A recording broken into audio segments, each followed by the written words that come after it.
growing concerns after the Department of Homeland Security shut down over the weekend. Federal employees, including TSA agents, the Coast Guard, and FEMA workers, are on the job without pay. And with Congress out for the week, this is not clear how long this partial government shutdown is going to last. News 4's Barr is tracking the latest on where this all stands for us. This morning, the reality of another partial government shutdown is settling in after the Department of Homeland Security ran out of funding over the weekend with no deal on reforms to immigration enforcement operations. We need change that is dramatic, that is bold, that is meaningful. We have to protect law enforcement.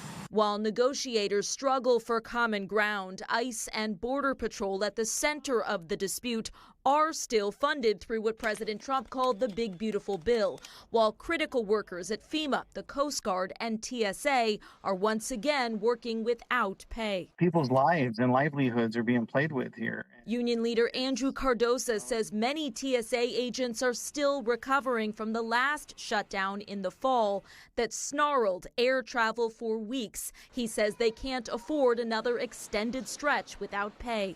For me, eventually, it's going to come down to, do I put gas in the car to go to work for free, or do I put food on the table with that money for my kid? Democrats argue they have to stand firm in the wake of the shooting deaths of 2 American citizens by federal officers. They're demanding changes, including a uniform code of conduct for ICE and Border Patrol, judicial warrants before immigration arrests, and no masks on officers. No police department in America doesn't identify themselves. What are you going to do, expose their faces so you can intimidate their families? What we want is ICE to be able to do their job. Congress is out until next week, but could come back to vote if there's a deal.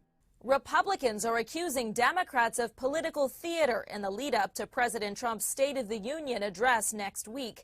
Democratic leadership rejecting that, saying they hope to reach a deal before then. In Washington, Barr, NBC News. And like Alice just mentioned, DHS is a lot more than just ICE. It involves FEMA, it's the U.S. Coast Guard, it's TSA. News 4's Juliana Valencia is at Reagan National taking a closer look at how this partial shutdown could affect TSA workers and your next flight. Yeah, ahead of the partial shutdown, the acting TSA director gave a warning of its potential impact on TSA workers, sharing, quote, some are just now recovering from the financial impacts of the 43-day shutdown, while many are still reeling from it.